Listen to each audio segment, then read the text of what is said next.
This is the TSOM Broadcast Network, broadcasting worldwide on broadcast affiliates and satellite program providers, including CNN Broadcast Network, Sirius Satellite Network, Star Media, Good News Radio Network, Angel Broadcast Network, Wiki Broadcast Network, and WPBN TV. For more information on the TSOM Broadcast Network, visit us at www.xzbn.net.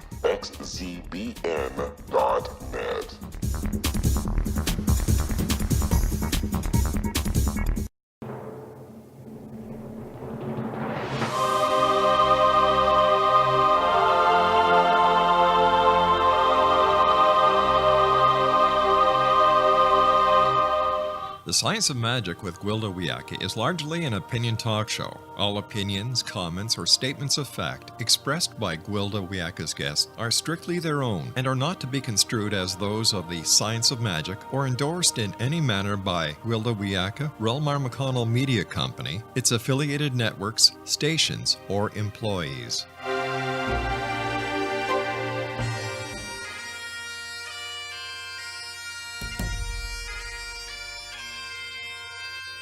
Welcome to the Science of Magic with Gwilda Wiyaka, a program dedicated to uncovering the unified nature of reality and humanity's ever-evolving place as truly galactic beings.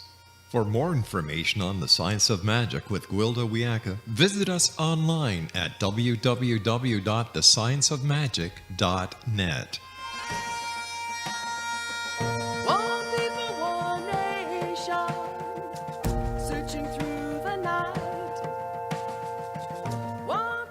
Hello, dear friends, and welcome to the Science of Magic, a program combining the science and magic of today's leading topics to engage evolutionary thought and co-create new solutions. I'm your host, Gwilda Wiyaka. This hour we'll be exploring intuition you can count on. Some common definitions of intuition are quick and ready insight, immediate apprehension or cognition, or knowing or understanding something without reasoning or proof. Which still leaves the following questions. What is intuition? Where does it come from? And is it a reliable source of information? If true intuition does exist, there are some complications inherent in the intuitive process. For instance, when we suffer trauma, as all of us have at one time or another, the natural response is to become hypervigilant of similar circumstances, registering it as dangerous in order to avoid re-injury. This tendency has helped us survive as a species. It also makes it very difficult to discern whether what we are registering is true precognition or simply triggered anxiety from past damage.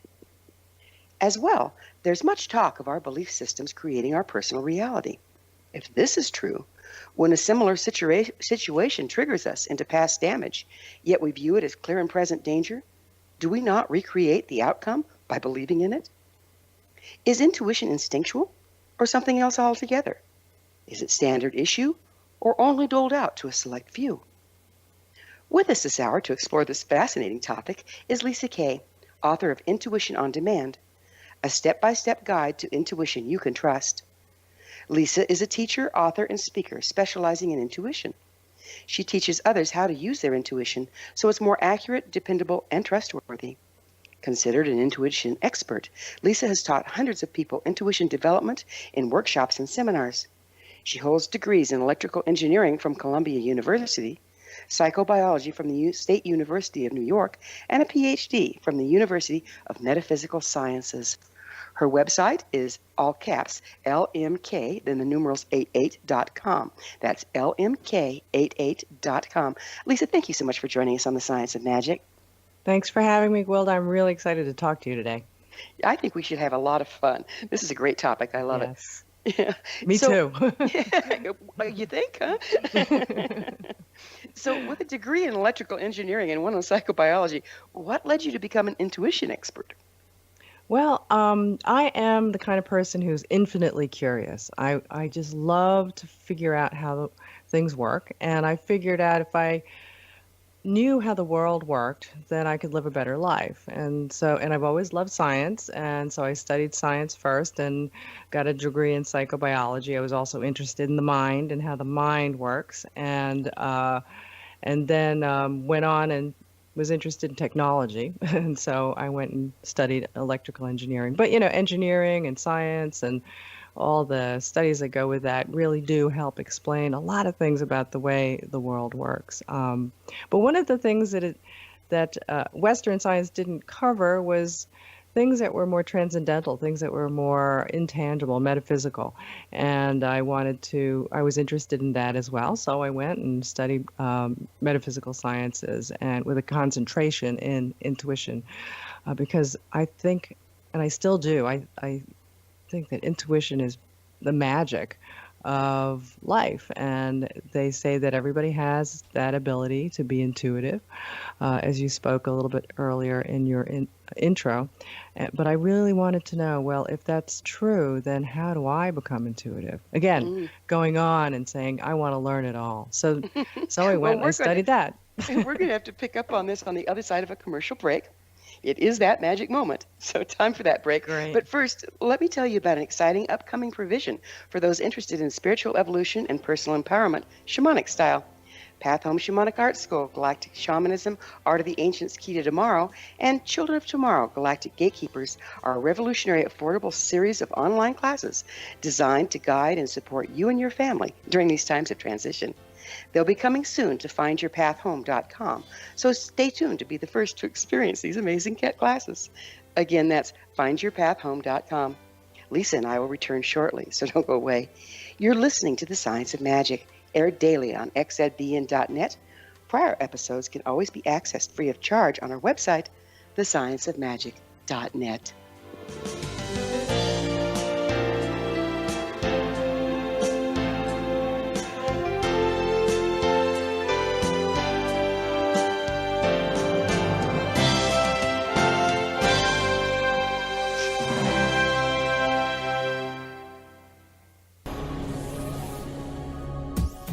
This is the X-Zone Broadcast Network, broadcasting worldwide on broadcast affiliates and satellite program providers, including CNN Broadcast Network, Sirius Satellite Network, Star Media, Good News Radio Network, Angel Broadcast Network, Wiki Broadcast Network, and WPBN TV. For more information on the X-Zone Broadcast Network, visit us at www.xzbn.net.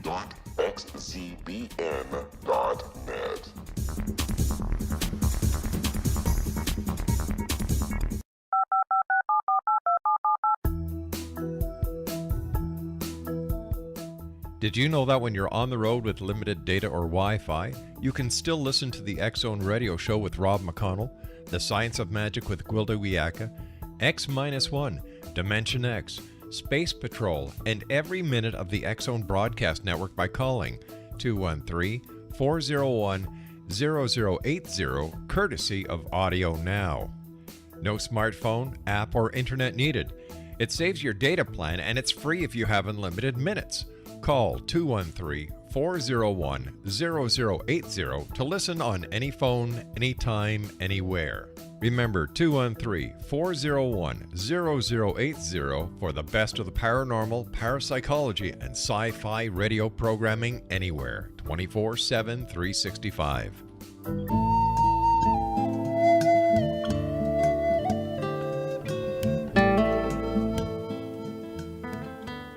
Welcome back. This is The Science of Magic, dedicated to unification and evolution of consciousness. I'm your host, Gwilda Wiyaka. Our guest this hour is Lisa Kay. She's the author of Intuition on Demand, a step-by-step guide to intuition you can trust. Her website, lmk88.com. Lisa, let's all get on the same page here. What exactly is intuition? Okay, so the definition of intuition in a nutshell is knowing without knowing how you know it. Oh, I like that. How can you tell what you're knowing without knowing that you know it is true? Well, this usually gets validated by circumstance, situation, or following, what comes after that knowing. Or it could also be something that we recognize that had happened in the past. So, and most people do. Most people are, oh, I knew that was going to happen, or I had that feeling that that was going to happen, or I knew that person was going to call me. So it has to be validated. So how can we tell that we aren't creating it by believing in it? Well, that's a good question. One of the things that people always ask me is, how do I know the difference between when I'm making it up and when it's real intuition? And intuition is something, it's like a skill, like anything else, and you have to learn how to develop it. Some people are more natural at it and they sort of come into it more easily because it just is a natural skill for them. But we all have it and you can develop it. So the best way to know the difference is two things. The first is to understand the characteristics of intuition and how it comes to you. And the other is to have a technique that you can use to make your intuition happen, be under your control so that you can practice that and learn. And as you practice, you're going to get results that you can validate and say that was it, that it worked. And then you can remember how it came to you and through that experience. And therefore, you know that what the true intuition feels like. So, what about people that, well, most of us have carried, we've had trauma. Let's face it, we get bumps and bruises in life. How much does our past trauma and our reaction to that interfere with our ability to really tell what's coming in intuitively and what's coming in from triggering? Well, I certainly think that trauma does have an effect on making it probably a little more difficult for you to understand what your intuition is, because the past trauma is fraught with lots of emotion, and emotion kind of clouds what we're receiving. So what we are, whether it's, we're being driven by a fear or doubt, and that is not intuitive. So I think what you can do, again, going back to working with your intuition, there's in addition to the two things I mentioned, which is understanding exactly the characteristics of intuition, and we could talk a little bit about that, and also practicing working with it all the time. The third thing is to use what I call tools, and there are tools that you can use to get you out of your worry state, your doubt, and your thinking mind, and using the technique, and that way you can tap into your intuition a little bit more easily. So you brought up an Mhm. interesting point. What does emotion have to do with intuition? If we're emotional about a situation, does that throw a red flag? Well, intuition is generally not super emotional. If you're extremely emotional about a situation, then it's probably coming from you, not from your intuition. Intuition can have an emotional feel to it, but it's usually very subtle. So also then let's talk about the mind. Our Hmm. reasoning and intuition isn't necessarily the same thing either. How do you No, differentiate? exactly. Well, we could talk a little bit now about the characteristics. So, of intuition. Intuition is not thinking, it's not reasoning it out, it's not deduction.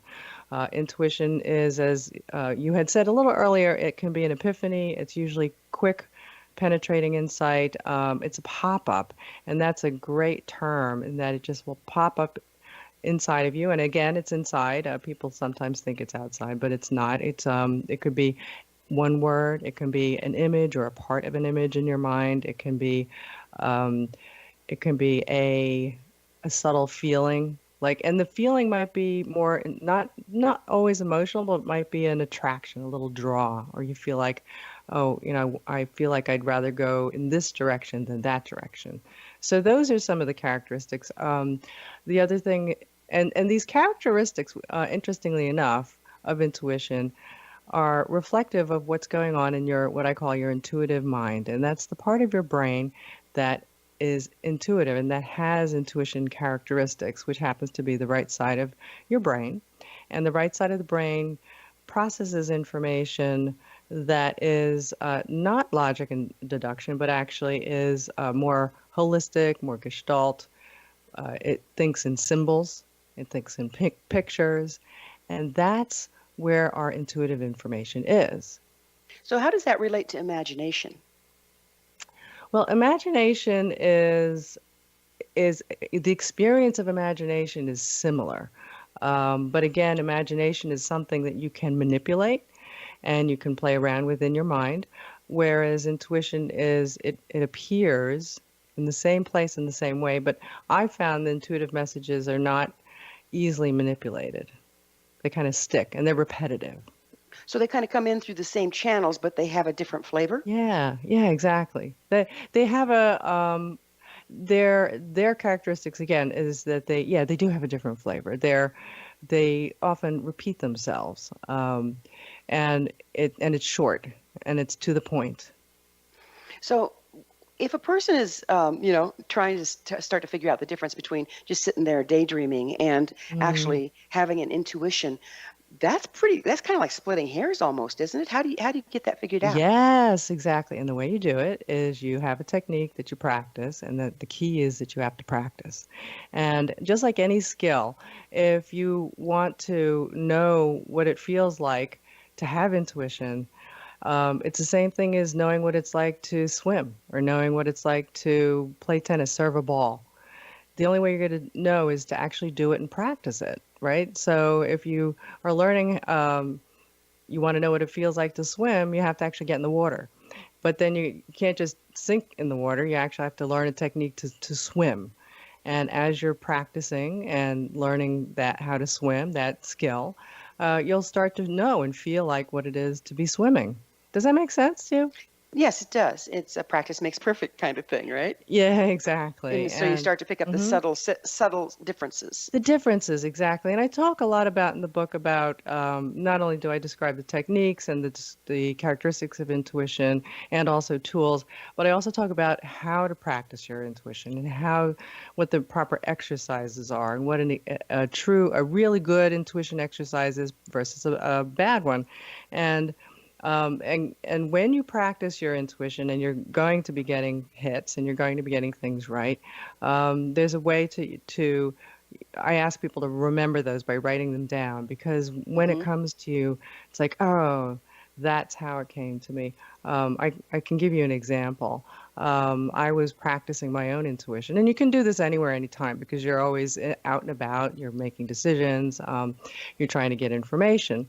And I was at a doctor's appointment, and I happened to be a doctor that I had seen a few months earlier, and I knew that he was having a back problem. So I was wondering how he was doing. And I thought, oh, I know, I can practice by using my intuition to see if I can get information intuitively about his current back situation. So immediately, a image flashed in my head where he was hunched over on crutches, wearing a white and green striped shirt. And I thought, oh my gosh, that's awful. Don't think like that. And I pushed the image out of my mind.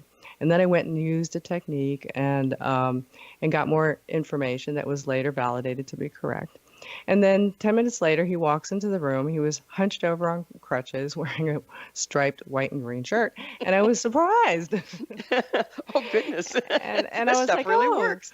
I was like, gosh. But the funny thing was, I realized that the moment that I had thought and asked the question in my mind, oh, I can find out how he's doing intuitively, that image flashed in my mind. It was very quick, and I had pushed it out of my mind because I thought, my mother's always telling me, don't think like that. That's terrible. How could you think like that? And I realized, oh, that was it. That's how my intuitive images come. They're fast and they Mm. flash, and I might judge them. So I can't judge it. I have to, hold on to it and remember. So now I know. Oh, and then after that, I started to realize, I began to watch for those flashes of images that pop in my head, and often, they're an intuitive message. So that's how you start to know. Well, you know what? That brings up another question for me on the last little few minutes here we have in this segment, Sure. and that is, what about permission? When we're using our Hmm. intuition, if we direct our intent, and I'd like to talk about that on the other side of the break, Hmm. to look into somebody else's field, where does permission come in? Where does the integrity of that come in on this? Good question. Okay, so this is what I've been taught to do, and this is what I believe in, and I think it's really important. That's a common question, and people are concerned, well, gee, is it ethical? Am I violating something and somebody's, you know, will, so to speak? And what I do is I always set an intention, and I ask for, whatever you want to call it, whether it's God or if it's the other person's higher self or just universal consciousness, which is really everything is part of that. And I say, whenever I use my intuition, I only want information that I'm supposed to have, that I'm permitted to have. So And so I know who decides the supposed to? all that is the higher consciousness. And that's what because I believe that, and my intention is that's where I'm getting the information from. So I ask first. Say, this is what I want. I want only what I'm supposed to have. Okay. And so, but you leave that discernment to the higher source, if you will. Yes, right. Otherwise, if I'm not supposed to know it, they won't send it to me. Nice checks and balances. Yeah. So what about intention? It looks like this is totally intention driven. Is that correct? Yeah. Well, I think everything we do is intention driven. I mean, that has an influence, right? We're influencing the energy we're sending out, the things that we're doing, and then the universe is responding, right? Energy is responding. And so whatever it is, I mean, if you are intending to have goodwill, and I think that will be reflected to you, and also in terms of what you're doing and how things will react to your intentions. And I also believe that that has a really strong effect energetically on what happens in your life and things around you. Now, that doesn't mean that bad things won't happen, but then certainly if you're in the right frame of mind and you've got the good intention and, and you're a good person, I think then things will happen for the best. And that's a nice way to live, I think, it takes away some worries. Yeah. If you say, okay, let's just intend that whatever I put out's a good thing, kind of covers the bases, doesn't it? Mm-hmm. Yeah. And you have to believe in it. You got to have it in your heart, right? Right. You can't just say it. You have to believe it and feel it and then do it. Well, it's time for another short pause. But Lisa and I will return to our discussion on the other side of this break, so don't you dare go away. We're coming to you through the X-Zone Broadcast Network. For leading-edge information on the paranormal, parapsychology, and other exciting topics, don't miss the collection of fine shows and hosts on xzbn.net. You're listening to The Science of Magic, your resource for creative solutions in a changing world, thescienceofmagic.net.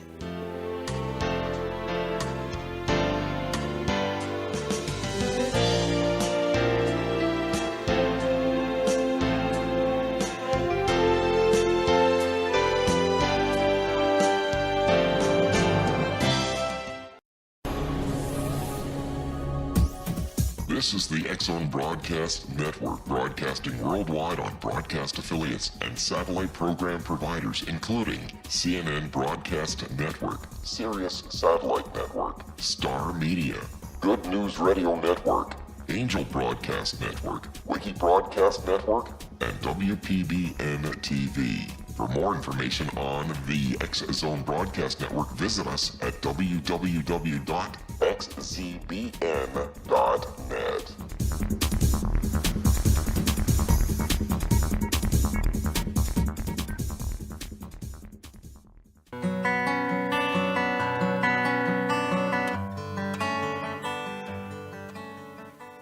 Welcome back. This is the Science of Magic, a place where magic and science come together to promote enlightenment. I'm your host, Gwilda Wiyaka. Our guest this hour is Lisa Kay, author of Intuition on Demand, a step-by-step guide to intuition you can trust. Her website, lmk88.com. Lisa, you and I both love science and magic, so tell me, have there any scientific studies been done on intuition?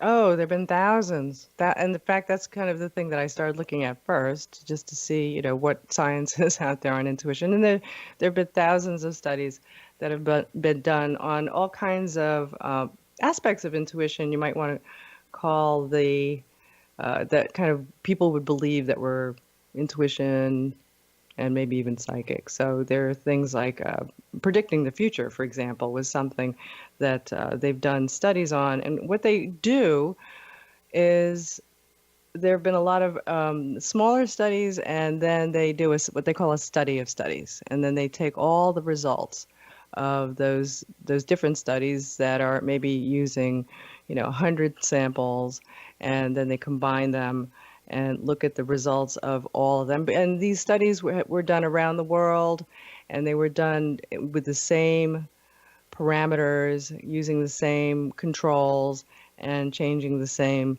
that one same variable. And in terms of predicting the future, one of the things that they would do is they would predict, say, the color of, they'd have four lights, and someone would have to predict which light was going to go on. They had different colors, and then they had a random event generator that would generate which color, which light would go on. They could also do that with cards. There would be three, or pictures. There'd be four pictures, and someone would have to predict which one was going to show up. So obviously it's 1 out of 4. Now, they did a study of all these experiments. They looked at the results from 309 studies done in the same manner of over about 52 years. And all of those studies included 2 million trials and over 50,000 participants. And they expected that positive results by chance would be around 5%. But the analysis showed that 37% of the studies had positive results. Now, the probability of this occurring, the probability that these results did not occur by chance, was more than 1,000,000,000 to 1. Wow. And yet we pretend it doesn't exist. Exactly. And Isn't that there bizarre? are many studies like this. And that was, with telepathy. They've done it with telepathy. They've done it with remote viewing. The government did studies with remote viewing because they actually realized that, hey, this is a thing. And it's really, so there's, and, I could go on and on. So it's those kinds of things that make you go, okay, it's real. It's real, and William James, who's one of the more famous psychologists. When you study psychology, you study James and you study Freud and Jung. And William James said it's interesting. He believed very much in intuition. And he said, if we had one instance, if we had all these black, we know we have a whole slew of crows and all the crows are black. If we had one white crow, we would say, hey, there could be white crows. There was one white crow. But in the instance of intuition, it seems like we don't want to believe it. If there's one instance of this amazing ability that happens, we have to test it thousands of times. And we still go, I'm not sure. Yeah, it's bizarre, isn't it? And where do you think where are we picking up this information from? We have to be getting Good it question. somewhere. Good How is it question. getting into us?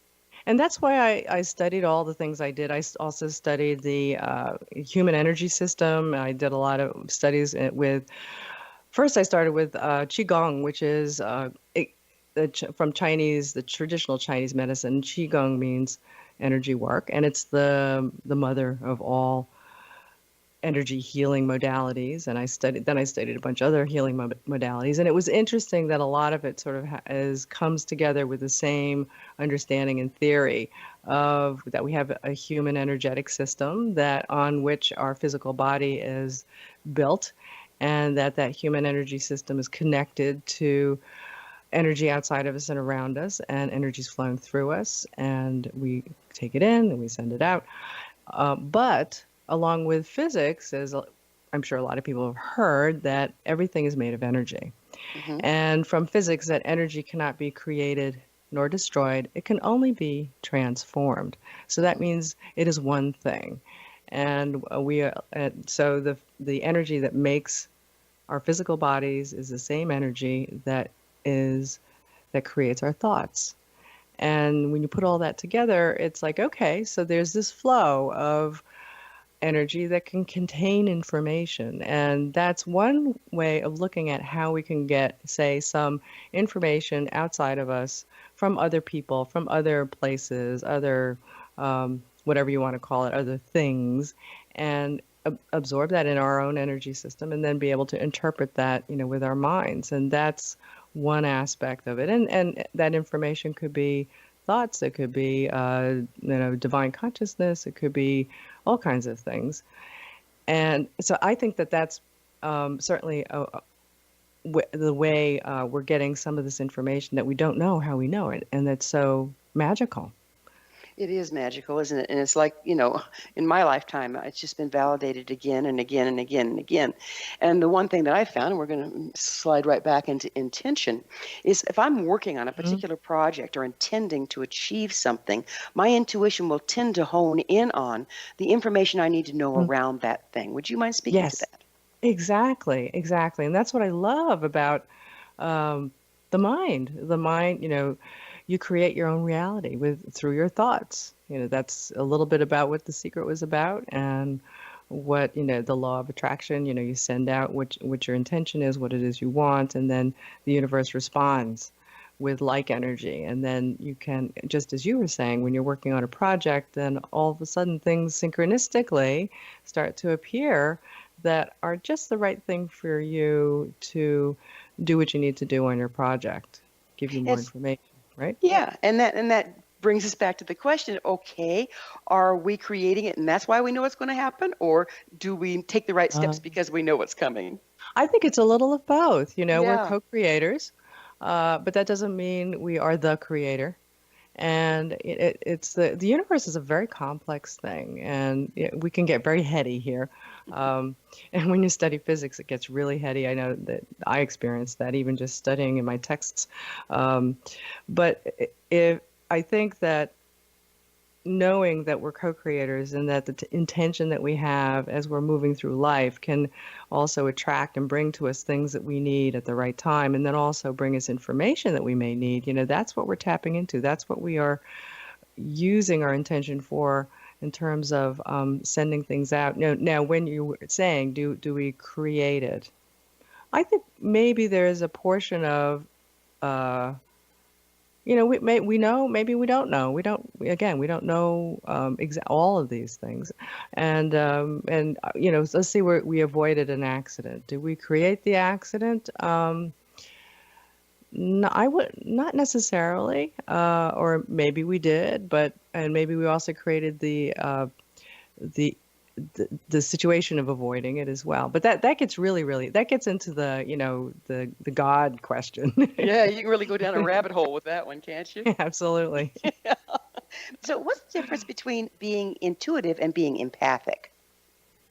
I think it's a little the same. I think intuition is sort of a broad umbrella of ways that we receive intuitive messages. Empathic is usually used in terms of feeling and being able to feel other people, and sensing that their feelings. And when you have empathy, you're feeling, again, maybe what someone else is going through, and or what they're thinking in terms of feelings. And I think intuition is just, that's one aspect of the way we can get some information intuitively. So do you think we gather clues from all of our senses and then translate them in the mind? Yes, and I think we get them from our metaphysical senses, which Hmm. parallel our physical senses. And some people say, oh, I would love to be clairvoyant, or I'm clairaudient. And I believe that we could be everything. God didn't make you just a hearing person or just a seeing person. You have all your senses and you bring them together to sense the world. And I know that I've been able to develop, I would say, all those metaphysical senses. At first, I thought, well, I'm just, I'm claircognizant. I just get my messages with, an understanding. And I realized that as I was developing my intuition, I could get images, I could hear things, I could feel things that were intuitive messages. This is such a powerful modality. Why do you think it's been shunned? What's going Oh, on we could there? go. Yeah, that's another rabbit hole. I think, quite frankly, I think it goes back to history. I think that when people were highly intuitive, first of all, it scared people because they thought, oh, that must be, magic. Or if it's magic, it might be the devil.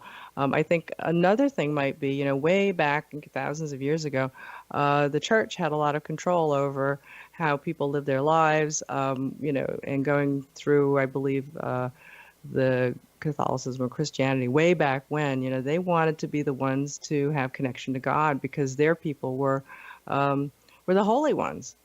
And if you had your connection to getting divine information and connecting to God, uh, that they couldn't. That's not good. They couldn't handle that. So that had to be a no. You can't do that. Yeah, and so then now it's stuck. There's I think this. so. It's Yeah, a cultural thing. yeah, it's sad. It's sad because Yeah, it how much is. easier life would be for all of us if we could Right, and listen it's to this amazing thing. sure it's part of us, and we are animals, and animals have instinct. There are things that they know. How do they know that? How did they know, to, go to high ground when the tsunami comes? They just know. Yeah, and they do it every time too. That's what's amazing. Absolutely. And yet we ignore So, right, right. it. What I've got about a minute left in this segment. Okay. Hmm. What can a person expect to gain from developing their intuition? Oh gosh, you can be calm and centered. You know that you're always making the best decision for you. That's being given to you through outside of you, divine guidance. And who wouldn't want that? And you can use it in every aspect of your life, romance, career, health. Could save your life. It saved mine. I mean, who would want that? That's the ultimate magic. Yeah, it truly is. And yet it's a real learning curve, isn't it, to be able to tell what's true intuitive information. And it is. You do have to learn it. It's actually not too hard. I found out how to make it simple, and then you just have to go practice. So that's why I wrote the book, because I wanted other people to be able to do this. It helped me. It saved my life. I wanted to help other people's. Not, if they needed to save their life, great, but just have a better life. That's what I'm all about. And I figured out a technique. I had to make it concrete because I was not intuitive when I was young, and I started from scratch. And I like things, stepwise, concrete recipe, and I figured it out through lots of study. Lots of trial and error and study. Well, I'm really Yeah. excited to get into that technique on the other side of this commercial break. Lisa and I will be back shortly, so don't leave us now. This is The Science of Magic, your resource to altruistic professionals of science and the esoteric, working to create common ground for the betterment of our world.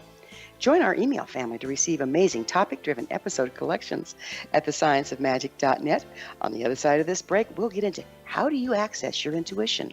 How can we trust it? How do we find it? And how do we develop it? Don't go away.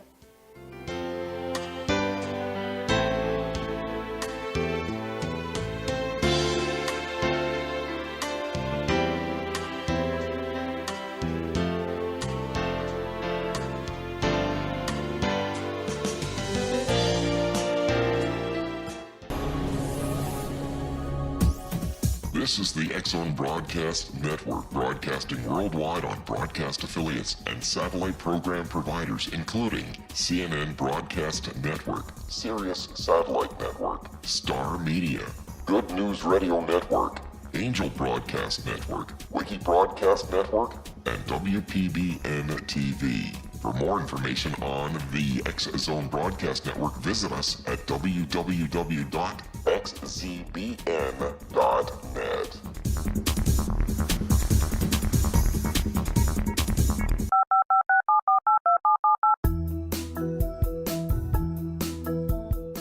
Did you know that when you're on the road with limited data or Wi-Fi, you can still listen to the X-Zone Radio Show with Rob McConnell, The Science of Magic with Gwilda Wiyaka, X-1, Dimension X, Space Patrol, and every minute of the X-Zone Broadcast Network by calling 213-401-0080, courtesy of Audio Now.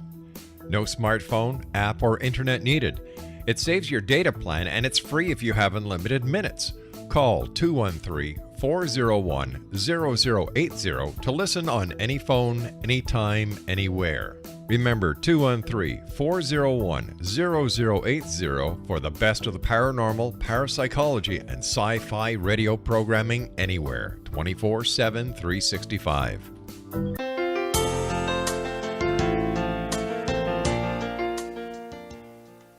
Welcome back. This is The Science of Magic, bringing together gifted people of service to the world. I'm your host, Gwilda Wiyaka. What's up in your world? I always love to hear from my listeners. Email me at info@thescienceofmagic.net and suggest a topic or a guest that's on your mind. You're probably not the only one that would be interested. Our guest this hour is Lisa Kay, author of Intuition on Demand, a step-by-step guide to intuition you can trust. Her website, lmk88.com. So, Lisa, how do we develop our intuition so we have the inside scoop? Great question. Well, let me just start out again. Just rolling back just a little bit, I wanted to explain to everybody how this came about, because, again, I started from scratch. I was not one of those who was intuitive or when I was young or saw spirits or anything when I was a kid. I wanted to have intuition, but I wasn't intuitive, and I didn't know what it was. And so when I had an opportunity to study it after all my science and background, I went and I did that. And the only way after the science, when we talked about that earlier, was just a lot of studies on whether it exists or not. But nothing really went into how do you make it happen? And the only place where that was on the metaphysical side. And, learn how to be intuitive, learn how to be psychic. And so I decided, well, I'm going to be open. So I went out and I did it, and I studied, books and classes, and even in my metaphysical studies, everything I could get my hands on. And one of the things that you have to do is go out and practice and go out and do it. So I actually went out and I started to do intuitive readings for people, and I became a sold-out intuitive reader, much to my surprise, because I didn't really want to do that, but started to work for me, and it actually, one day it saved my life. And that was when I realized, okay, that, I can't keep this to myself. Let me teach other people. So I started to teach little groups, and they grew to 100 people. And then after that, I started teaching classes and talking about it. And then people started asking me, well, is there a book I can read? And I said, no. This is I developed this because what I did was I took the things that worked for me, the things that made me successful. And again, I have to make it very stepwise and concrete. And I also studied people who were highly intuitive and watched how they were doing their readings, be very scientific about it. And I started to see they were doing things that they weren't telling you in their class. And that's because they were born intuitive. They were very psychic. And so they just did it. And I started to see, oh, there's something else going on there. And that's what's in the technique. And that's what I learned how to do. So let me tell you what the technique is. The technique is basically, it's 5 steps, A, B, C, D, P. And the first step will help you trigger your intuition, make it happen when you want, which is A is ask. So you have to ask a question. And you're asking your intuition, not yourself, as if you're asking something that's beyond you. And you can ask it a question. It could be, what's my best friend having for lunch today? So you're isolating out where you're seeking the information from, rather than the soup of input that we get. Yes. Well, you're going to ask a question. Now, what happens when you ask a question in your mind? Your thinking mind responds and your intuition responds. And so the key is to know what the intuition characteristics, which I explained a little bit earlier. And yeah, right. So that's A, and then B is to be open, and you have to be relaxed and open. And I have a key secret about that. That's in the book on what it's like to be open. And it's not connecting to spirit, and it's not going into your heart, because I never understood that. It's a little bit like when you're there being open and watching TV and receiving. And the key there is actually the state you're in when you ask the question, where's the bathroom? I'll give you the hint on that. But you got to go read the book to get the rest, because I don't think I can talk to you about that here. So that's A, B, and then C is to collect the pop-up, the piece of intuitive message that comes to you. It's going to come in a word or a piece of an image or a sound or a feeling. And then D is to do this cycle again, to do ask, be open, and collect again, because you're going to get pieces of intuitive information. And one piece isn't enough. You have to collect them. And as you collect them, it starts to make sense to you. Oh, so it's like getting evidence, because we can draw the wrong conclusion. Exactly. Right. And then the last one is P, which is to practice. And you have to practice a lot and practice the right way. And as you're doing this, you're going to, and I gave you an example of a good intuition exercise. I'm going to see if I can use my intuition to find out what my best friend had for lunch today, because I wasn't with her, and see what pops up. And I'll give you an example. I was doing a reading for a woman who hadn't told me anything about herself, and she just wanted a general message. So at the time, I used angel cards, and I flipped open a card, and my intuition had me look at the pictures, not the words. And in the picture was a lot of green, a lot of leaves and plant life. And to me, I knew from my experience that green means healing. And so that was one piece. And so I went back and I asked my intuition, okay, why are you showing me green? What else do I need to know? And then my eye was drawn to a tiny little piece of a drawing of a bench, a stone bench in the picture. And it was so small, I could barely see it. And I asked my intuition, okay, now you gave me green, you gave me this bench. Why are you showing me the bench? And I got that it was a desk. I said, okay, a desk. What does the desk have to do with anything? And then I felt that it was a symbol for knowledge, for the mind. So I've got healing and I've got now mind, right? So I told her, I said, okay, you're going to be a healer, but you're not going to heal the body. You're going to be healing the mind. And she told me that she was, I'm studying right now to be a clinical psychologist. So that's how it works. What fascinates me here is it looks to me like, and correct me if I'm wrong, you're using synchronicity and cards and coincidence and then interpreting symbology. Yes, yes, I would say most of it is symbols. Sometimes it's an understanding and knowing. It's what it's like. It's like this: is you're collecting little pieces of intuition messages that are coming to you, and again, you'll recognize them through their characteristics, and you're kind of laying them out on the table. And then as you do that, you see the pieces start to form or have meaning. It's almost like when you're walking through a fog, or if you see a ship coming through the fog, you don't see it all at once, right? You only see a little piece here. Maybe as you're walking down the road, you'll see a light post, and then you see a tree, and then you'll see a house, and then you realize, okay, I know I'm walking down, through somebody's, past someone's house. And so that's what happens. All the little pieces start to come together. And that's what is happening when someone actually does an intuitive reading for you. They're getting the pieces, they're using the symbols, as you said, they're getting the meaning, and then they're telling you what the overall meaning is. So how important is it for the person to also be able to interpret the messages that are coming to them through you? Oh, you mean if someone were to come, you mean for themselves or Right. So no, what I'm saying is you're doing a reading. What's it like if you just give them the symbols and let them discern what it means? Oh, well, that may be difficult because, again, like I told you, the symbols are my symbols, right? So, and that's the meaning. Excuse me. So for me, the color green means healing.